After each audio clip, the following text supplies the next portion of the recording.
Good morning mga ka-Row House. August 12, araw po ng Sabado.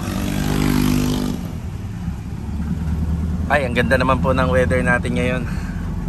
Bali, eto mga ka-Row House, pagpapatuloy natin yung ongoing project natin dito sa Phase 5. Bali, dito muna tayo sa ginagawa natin sa may Block 7. Tuloy-tuloy lang din po yung overall paint natin sa may Block 17 dito sa Phase 5. Ngayong araw po na to, kukumplituhin ko yung para bukas. May sideline po tayo bukas. Tapos magkakabit po tayo ng polycarbonate. Okay na rin po yung gate pass natin, aprobado na. Polycarbonate para naman dito sa phase 3. So darating din po yung materialis niyan, kukumplituhin natin ngayon. Bago mag-uwian, ikakabit po natin kasama yung ating mga installer ng roofing. Yan, sila Master Jojo, tsaka si Bilog, tsaka sila Louie. So check natin mga ka-Rows yung mga magagawa po natin ngayong araw po ng Sabado. Nabili ko na nga rin po pala yung ibang mga materyales para dun sa may Block 20. Yun, buti hindi tayo nalilito. Tatlong unit kasi rito yung ginagawa natin. Kaya ito, samahan nyo po muli kami ngayong araw po ng Sabado sa mga ma-accomplish namin at mga magagawa regarding sa house renovation. Yan, enjoy watching and God bless. Let's go! Tara!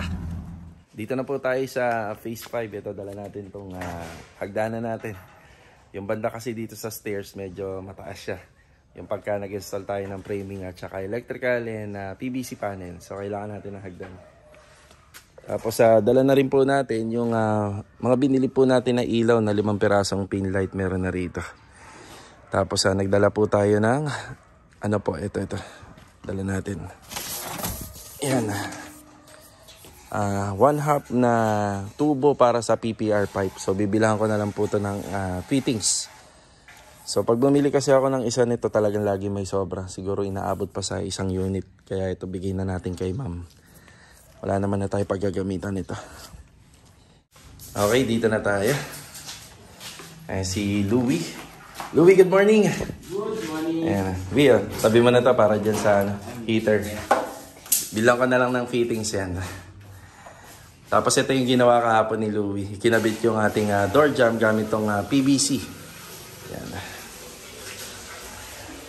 Sa taas tayo. Dito si Bilog. Good morning, Bilog. Good morning. Ayan, good morning. Tsaka si Master Jojo. Good morning. Ayan na. Jo, 5 pin light.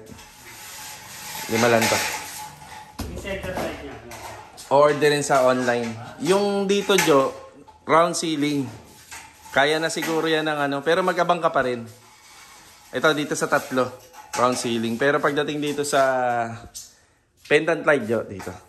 Ang pendant. Tapos dito, yan, 2 round ceiling. Dito. Sa kabila. Yan, isang ilaw lang po to, yung pinalagay ni ma'am. Dapat to 3 round ceiling. Nagbawas kami kasi masyado nang magastos. Sabi naman ni ma'am, basta kapag nabuo daw yung kwarto, sukatin ko. Bali itong sukat kasi nito, hindi na kailangan ng 3 ilaw rito. Bali 2 pin light lang, pwede na. Tapos gusto ni ma'am dito, lang talaga, isa lang kahit medyo maluwag yung space dito, isa lang. Kasi may ilaw naman po rito. Yan, may ilaw rito. Ito tinatlo namin, yung pin light, tapos isang center light pa kasi master's bedroom siya.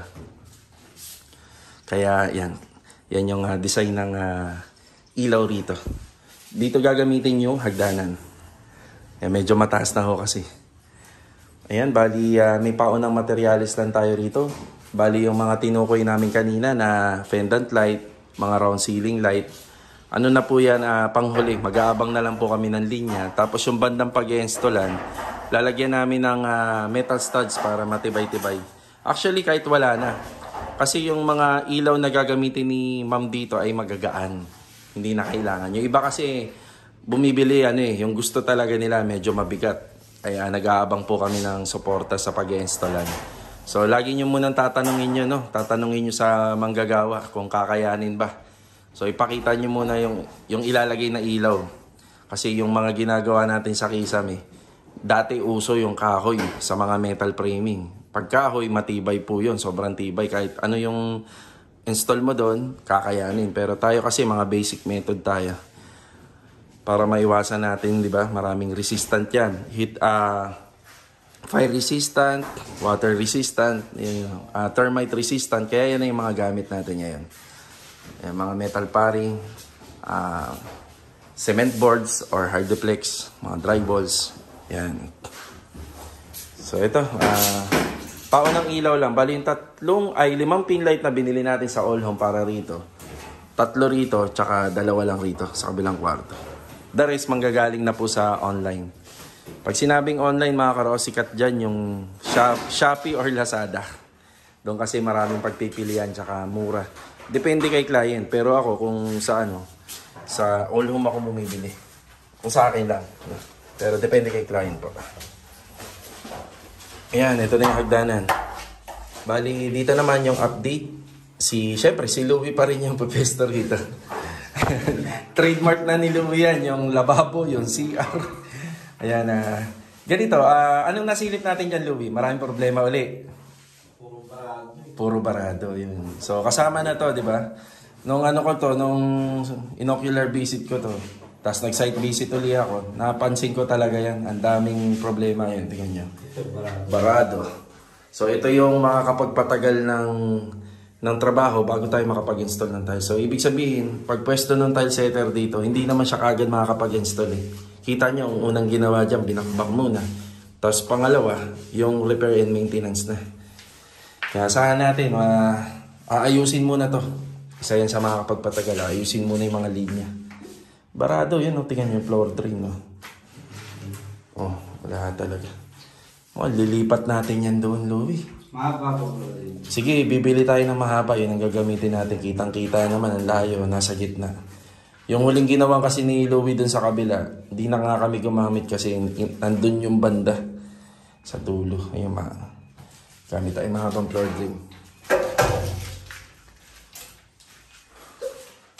Ito muna tayo sa kabila sa mga pintor. Tapos kukumpletuhin natin yung mga materyales para bukas doon sa sideline natin.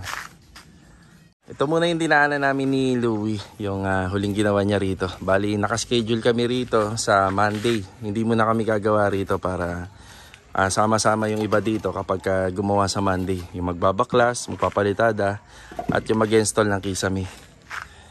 Yan na. Ito yung tiles na binili ko po kahapon. Yan na yung mga tiles. Isa-isa lang po namin na ilalagay. Mga cross yung gagamitin po sa backsplash. Medyo mas mahaba to kasi yung gagamitin nila rito ordinary na stove lang. Medyo mas mahaba yung counter. Tapos yung dito banda may space lang para sa rep. Ito nga po pala yung mga nagawa ni Louie rito kahapon. Walang ilaw. Ayan na. Okay na yung flooring. Ayos na. Yung water closet na lang at saka yung floor drain na yan. Binuksan ni Louie yung ilaw. So sa mga susunod po, ano na po yan? Kisame na po yung gagawin dito. Okay, ayun lamang po. Wala muna tayong gawa rito. Yan, yung mga hollow blocks na yan. Gagamitin yan para dito sa paanong ating kitchen counter na pa L-type. So malapit na to. By Monday, babaklasin na po yan. So pwede na mag-layout ng plastering. Tara! Bale, ito mga karos, dito naman tayo sa ongoing project natin na overall paint. Yan. Check muna natin yung Bon Tropa rito. Okay, isa sa mga assignment namin mamaya mga karos, yung ito. Malalagyan ng pintura mamaya. Yung 2 litro ng medium gray, may timpla kasi siya dahil ginamit natin doon sa finishing carpentry sa may cabinet. So, bibili ulit tayo rito mga 1 litro or 1.5 litro or 2 litro na lang uli. Bali, ang gusto nila ma'am dito, yung pinaka-framing, kulay black po yan. May tira tayong black pero hindi ako sigurado kung magkakasya. Pero magagamit natin dito. Tapos yung medium gray, as is na yun. Wala na po siyang timpla. So yung medium gray, merong medium gray kasi dito sa tiles na babagay po doon sa kulay ng gate. Ayan, di ba? So yan po yung kasi hindi natin mamaya pagpunta ng hardware. Mapipinturahan po yan. Good morning muna kay Kuya Dindo. Hoy, good morning! Magandang umaga mga ka-house! You know? Shoutout kay Gabil! Sinatod nandyan lang. Ito, yan po yung pinaka-final touch or final color niya. Yan, beige. Binalik lang po natin sa original na color. Tapos ito tinge of gray. Medyo puti siya, no? Para lumitaw po yung kulay ng pintura dito sa loob ng balcony. So ito, asikasuhin ko pa. Mamaya nga po pala mga karos, final. Nandito sila Master Batang. Magkakabit po ng mga aluminum. Kaya abangan po natin. Si Jamil. Good morning, Jamil. Good morning! Magandang umaga sa ating Galindo! Dadalawa na nga lang career rito, ano? Maglulukohan pa kayo. Ayan, ito yung sikasuhin dito mamaya. So, makikita natin yung araw po na to na may improvement to. Yung back area at saka rito. So, sa ngayon, sa materials, wala naman sila masyadong kailangan. Bale, ito nga pala araw ng Sabado, mag-ano na ako rito, magpo-pull out. Yung iba dyan, wala nang laman. Yung iba yung iwan natin, yung gagamitin na lang, tsaka pang retouch. Tapos bibili tayo nitong pintura. Mga ilang kaya to kuya? Isa o dalawa? 2 litro talaga. Okay, 2 litro. Tapos paintbrush meron? Roller, baby roller. Foam lang talaga, ano? Foam. Okay, foam. Yung bibili tayo ng roller na foam. Yung number 4. Dalawa na. Okay, dalawa. Yung baby roller na tinatawag namin, baby kasi tawag doon, gawa ng yan yung parang pinakamaliit na size na mabibili sa hardware. Number 4 po yun. Sa mga nagtatanong, number 4. Baka kasi yung ibang hardware store, hindi nila alam yung baby. Di, sabihin nyo na lang number 4. Yan, alis muna tayo. Tara.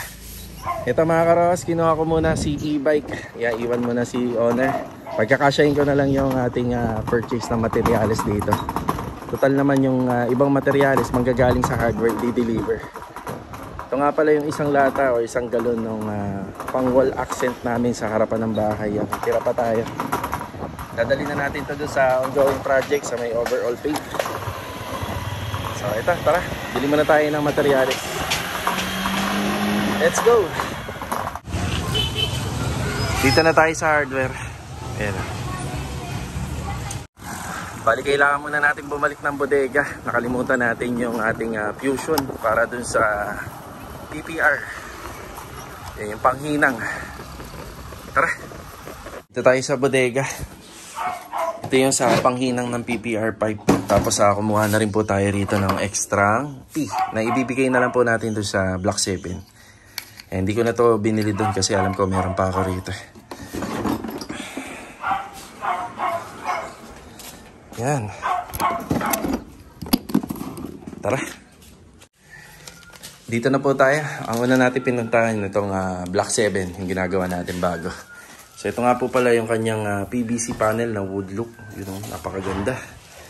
Astig nito kapag natapos, kapag na-install po lahat dito sa Kisame. Ang ganda ng texture niya rin. Diba? Medyo may pagka, yung medium brown.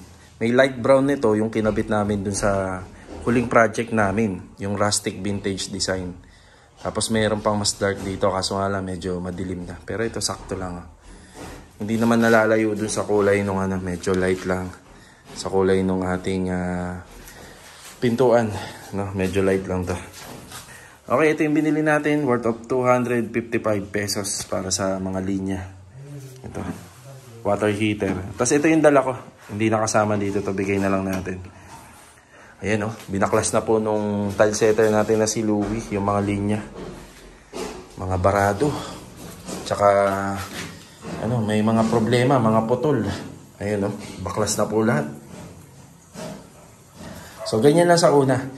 Kapag magpapagawa po talaga tayo nitong nung renovation, wag po tayong umasa na pagdating ng tile setter, diretso mag-install siya ng tiles. May mga ganyan talaga. Ayan, napaliwanag na po namin yan doon sa mga last vlog namin. Tapos ito, pinapagusan ni Louie ng tubig. So, titingnan namin kung magbabara pa. Actually, sinundot niya na daw yan kanina, nilinis niya na. Tingnan natin pag-aapaw pa. Ganyan po tayo mag-leak test. Tingnan natin kung kaya nga ng linya ng mga pipe. Para bago natin gawin, bago natin floringan to, maayos muna. Hindi lang naman yan yung ine-inspect namin Pati dito, maghuhukay din kami dito. Pero wala naman po kami gagawing renovation dito. Inspekin din namin kung nakatap o hindi. Kapag hindi, yan na i-re-report natin kay client owner. Tapos ito, dala na natin yung panghinang para sa PPR pipe. Tapos may dala tayo nitong tubo kanina. Ito yun, yung retaso natin. Kasyang-kasya na po yan dun sa toilet and bathroom. Tapos dito naman tayo sa block 17. Ito na nga po pala yung pintura para rito. Ayan, nahanap ko na. Nakalagay kasi siya sa lata. Kapag nakalagay kasi sa lata, parang mga enamel kasi yan o kaya epoxy type. Kaya ilang beses ko itong hinahanap na kuya. Kasi pagka mga pinturang pambato, common nandito. Kasi pinatimpla lang natin to. Siguro dito nilagay nung nagtimpla dun sa paint center. Ayan. Medyo madami pa ng konti. Kasya na yan dito. Yan, bigay na natin kila client owner. Ito nga po pala yung binili natin kanina. Worth of 500 pesos. 2 litro ng medium grade. Tsaka ito yung foam pang-finishing. Yan, pang-finishing. Yan, medium gray. Just in case na sila ma'am, kailangan po nilang mag-retouch. Ito lang yung bibilhin nila. Yan, quick dry enamel, medium gray. Sa loob kasi ng bahay, madaling alagaan yung mga enamel kasi nandyan naman. Pero pagdating kasi dito sa labas, exterior, kalaban mo dyan, ulan, tsaka yung init. Just in case gusto nila yung pa rin yung pintura ng mga bakal nila. Ayan, ready mix na, hindi na sila mahihirapan. Basta kapag binubuksan lagi yung lata ng pintura, kung pambato man, pambakal, tinitimpla muna yung mga hinahalo within 1 minute. Yeah, within 1 minute yan hinahalo or 2 minutes para mas maganda. Timpladong timplada. Ito, yung magkabirang part ng wall, iniipit na po ng Acrytex primer. Yeah, Acrytex primer po yung ginamit namin dyan. Dito at saka rito. Oh, linis na kaagad. Diba? Linis. Bago kami mag-umpisa dyan, maraming mantsa yan. Maraming bitak. Bago kami mag-umpisa. So ito, iniipit na. Tinge of gray na to. Ang kasunod dyan. Dito naman tayo sa gagawin po natin bukas. Yan, yung extra natin bukas sa araw ng linggo. Yan yung mga cement board. Bali, 1/4 po yan. Mga metal paring. Tapos yung ibang materials nandito. Yung Vulcasil, epoxy primer, alambre. Ito yung binili natin kahapon na ilaw. Ayan. Pin light at saka round ceiling. Tapos wire, additional wire. Boys and roof guard. Tapos yung baby roller, electrical tape at saka yung additional na breaker.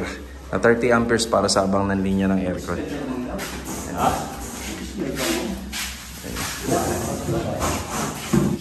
Bali yung foam insulation hindi available dun sa hardware store na pinagbilhan natin. Baka bumili na lang tayo sa iba mamaya.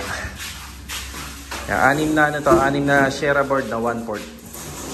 Yung W clip dala nyo? Nako, nakalimutan yan. Sige, bibili na lang ako. Wall clip, W clip. Wala nilagay? Okay lang, sige. Yan, ready na tayo para bukas pero kailangan mauna muna yung foam insulation. Kasi yung gagamitin po nila sir at saka nila man po rito sa unit nila, ano po siya? Foam insulation, hindi po hard deflex. Ito yung pinaka-final na kisame, yung hard deflex board. Ayan, bibili pa tayo ng flexible wire para sa taas, yung mga flexible pang electrical at saka yung foam insulation. Yung nagagamit dito 16 meters. Yan, 16 meters po nagagamit dyan. Dito na po tayo sa bahay. Ayan, kakatapos lang po natin na malanghalian.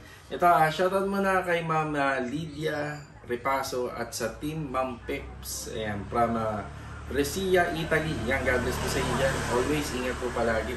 Tapos, shoutout na nga rin po pala kay Bong Marcelo ng Barangay Singkamas, Makati. God bless po sa inyo. Also, shoutout na rin kay Ma'am Rebecca Dison. Tapos, binabati ko rin po yung kanyang anak ng belated happy birthday na si Ma'am Alia Carla Dison. God bless and more birthdays to come pa. Shoutout na nga rin po pala kay Sir Paul Lejano. Yan, God bless. Ingat po palagi. Tapos, meron din po tayong mga naispatan na comment na kaya natin na sagutin. Pag doon na lang po sa site. At meron din po nagpapa-shoutout kay Kuya Dindo at saka kay Jamil. So, ito mga karosa, inabahan ko lang yung ating delivery, yung polycarbonate. Hindi ko alam kung anong oras darating pero hopefully pag dumating na maaga, install po natin bago po mag-uwian. Kaya ito, punta na po tayo sa site. Tara, and let's go. Okay, dito na tayo sa phase 3. Boss, take care Thank you. Sige. Ayan.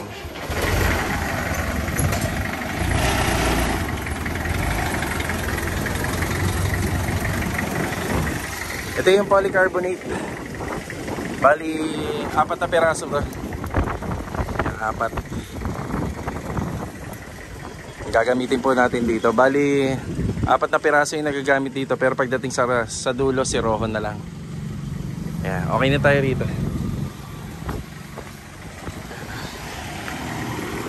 Tapos pinadeliver na rin natin sa kanila yung foam insulation. Foam insulation ito. Double. 10mm. Nagagamitin po natin bukas. Tapos W clip na kanina may delivery tayo, nabanggit ko. Hindi nga naisama doon sa delivery natin. Yan. Paggawa na lang ang kulang doon sa project natin bukas. Halos sa kompleto na. Okay, dito naman po tayo sa Block 17. Ito na po yung ginagawa ni Kuya Dindo. Naglilihan na po siya para dito sa gate. Ayan na. Si ibang part ng bakal, yan, na-grinder niya na uli. Yan, para kahit papano, na-turnover natin, makinis, malinis. Ayan, dito na nga pala sila Master Batang. Yun, oh. Pre, screener lang, no? Ang hindi maano. O, sa mga magpapagawa, ipa-flash ko rito. Yung Facebook account. At saka yung phone number, no, pare? Oh. Bulacan din, mga Bulacan. So sa ngayon kasi ang kaya niya palang part ng tansa ng Cavite. Yan, Imos, Dasma, Gentry. Yan po yung kaya, pero mahihirapan na daw sila sa sa ibang part. Yan, di ba? Si Ma'am Mocha. Oh, yeah, shoutout kay Ma'am Mocha.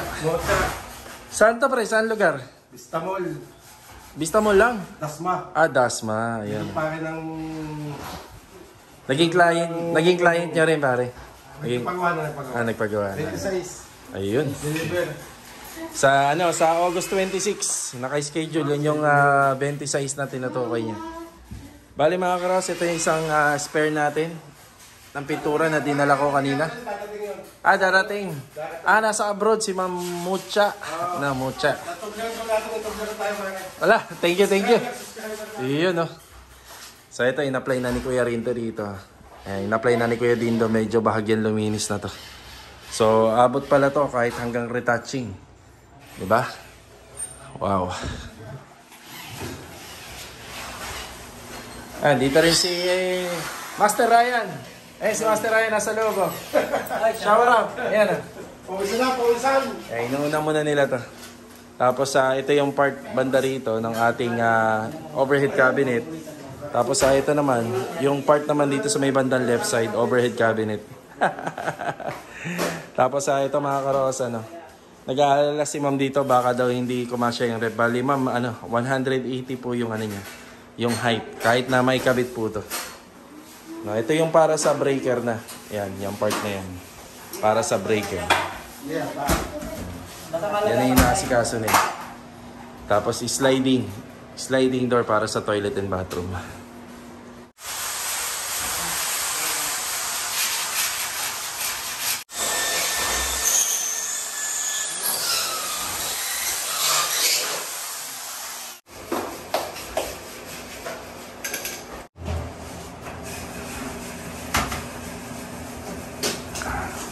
Okay ka, pre? Okay. Okay. Mainit talaga, pre.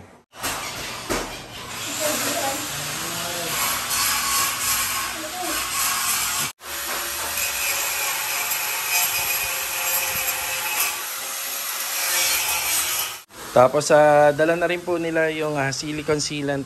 Ito yung silicone sealant na ginagamit namin sa pag-install ng polycarbonate. Yan, madikit to, madikit. Kumbaga yung polycarbonate, kunwari tinangay na ng hangin, nabaklas na, pero yung silicone sealant na yan, naiiwan pa dun sa edging. Yan, nagpabili ako kay Master Batang para dun sa gagawin natin mamayang hapon. Dito naman tayo sa Block 7. Ito na yung update dito sa may bandang second floor. Dito na kami naglalatag ng metal framing para sa PVC panel.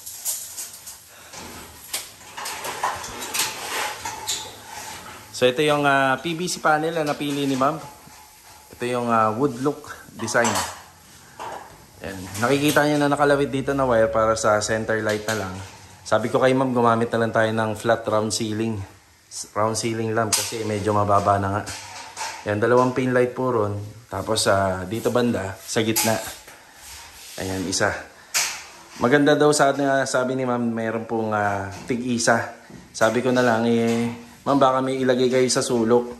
Pagka gano'n, matatabunan na po yung pin light. Kaya isa na lang. Tsaka para medyo less maintenance. Ayan, ito karos, ang kulang na lang dito sa installation ito, kornisa. Yan, kornisa. Yan, sa part ng ceiling. Pero sa part naman po nung outlet, dito yung sa aircon. Yan, may aircon tayo dyan. Aircon outlet. Yan. Ganun din dito sa kabila. Yan, sabi ko kay ma'am, 2 ilaw na lang kasi kung meron pa sa gitna, parang mag-uuntugan na sila dyan. Hindi na kailangan ng 3 ilaw rito.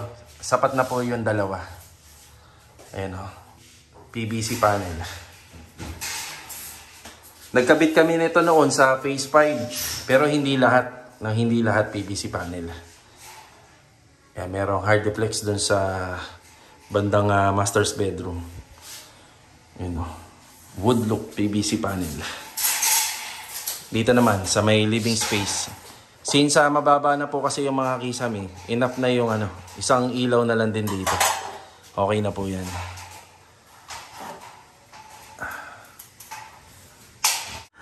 Bali magbibigay naman po kami ng sukat sa mga ginawa namin dito. Bali dito mga karos, hindi porket nakaplano ay kaya natin i-apply lahat. May dahilan po kung bakit may mababang height at saka medyo may mataas na height. So dito muna tayo sa living space. 225 cm na lang po to yung height nito. Yan, simula dyan sa metal paring pababa. 225. Tapos dito rin 225. Ayan. So sa mga manggagawa at contractor na gumawa ng Angeli, alam nyo na yan. Shoutout sa inyo. Alam nyo na yan kung bakit biglang bumaba yung height, no? Tapos sa banda dito 235 cm yung height. Yan, 235. Ayan, meron kasing mga naunang installation dito kagaya nung naging nito. Naging raptor nito dito sa gitna. Tapos pababa po kasi diyan, simula diyan sa parang pinakapader na yan hanggang dito. Yan pababa yung bakal na yan. Di naman natin yan pwedeng baguhin. Sobrang matrabaho kasi gagalawin natin yung bubong. Tapos dito din, ayun, doon kami kumuha ng height sa dulo. Ayun, nakita nyo yung metal paring natin. Horizontal na levelado yan. Yan yung pinaka-framing natin. Pero kung medyo mataas pa dun sa dulo, malamang itong part ng framing namin dito, mataas pa to. Yan, 225 na lang po to. Kaya isang ilaw na lang. Yan, ito yung kamay ko. Hindi ako nakatingkayad. Kaya abot na abot ko. Medyo mababa na siya. Ang advantage nitong kwarto na ginawa namin dito, pag akit dito, may living space. Kaya pagka nag-akit sila ma'am ng gamit dito, yan, medyo hindi sila mahihirapan kasi may buwelo pa. Papasok dito sa mga pintuan. Sample po, kung mag-akit po sila ng rito, frame ng bed frame, yan, di na sila mahihirapan dito. Yan, may buwelo pa rito. Meron nga pala mga comment dito na nabasa natin. Okay, see. Leo Blas. Kung tama yung pronunciation. Bali, ito nga po pala kasing part ng area na to, sir. Pwede pang gawin ng pwede pang gawin ng isang kwarto yan. Conforme dun sa nagpapagawa. So, depende sa kanila. Pero ang gagawin nila dyan, practical space lang po yan. Pwede ho kayong maglagay ng po dito, ng double deck. Yan, pwede dyan. Open space na lang. Or pwede naman living space. Tapos pwede rin maglagay ng toilet and bathroom dyan. Yan yung mga idea. So, kila ma'am, gusto nila, paglabas nila ng kwarto, meron silang sofa rito, tsaka lamesa. Or computer table. Parang ganyan po yung setup. So, ayan, sana nakatulong po ng konti. Maraming salamat po doon sa inyong comment. O, diba? O.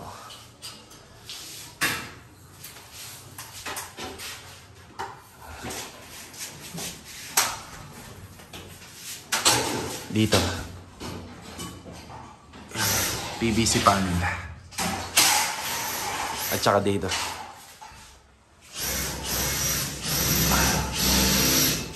Bali lahat po ng kisame. Lahat ng kisame naka PVC panel. Tapos iikutan ng kornisa paikot.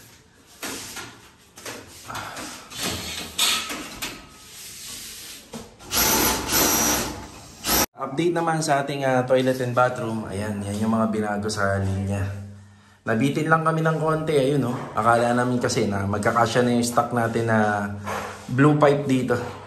So hindi kasya, nabitin hanggang dun sa dulo. So bibilang ko na lang bukas to ng isang PVC pipe.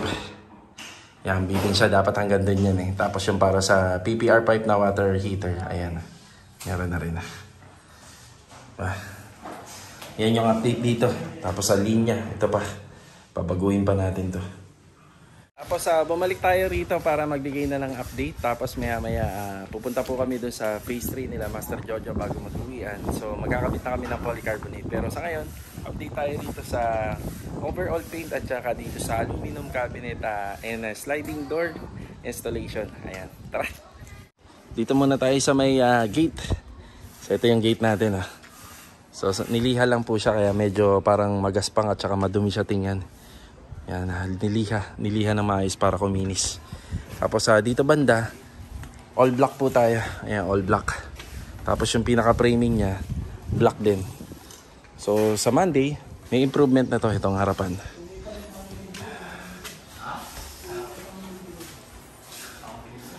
Yan, check natin po yung ginagawa rito. Yun oh, wow na wow. No? Yan, wow na wow. Ang ganda. Black series. Black series na aluminum cabinet. Yan. Ganyan na po siya, napaka-plain niya tingnan, no? Napaka-neutral kasi wala na po siyang cabinet handle. Bali, ang nagsilbing cabinet handle nito, ito. Continuous handle. Wow. Diba? Stig. Yan. Kadalasan ng mga pinapakabit ni client owner yung kulay puti o kaya may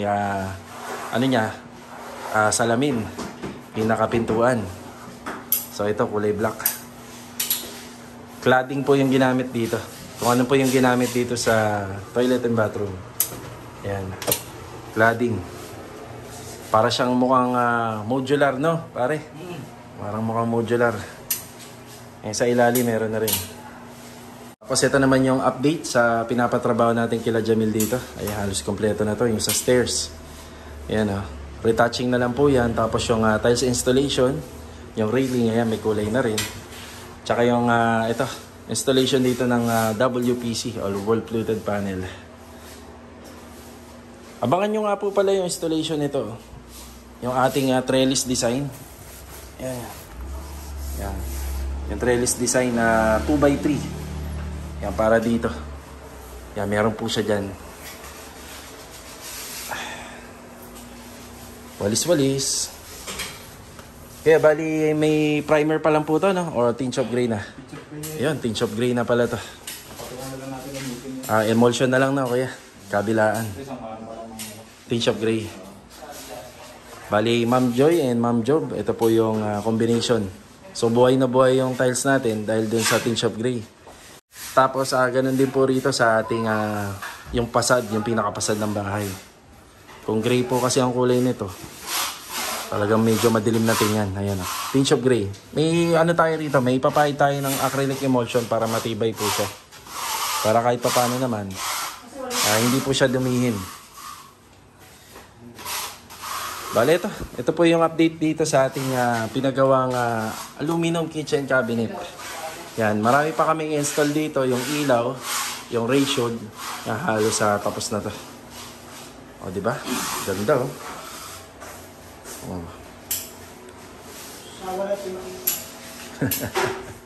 Bale, ito, uwian na po. Yan, inutihan na namin to.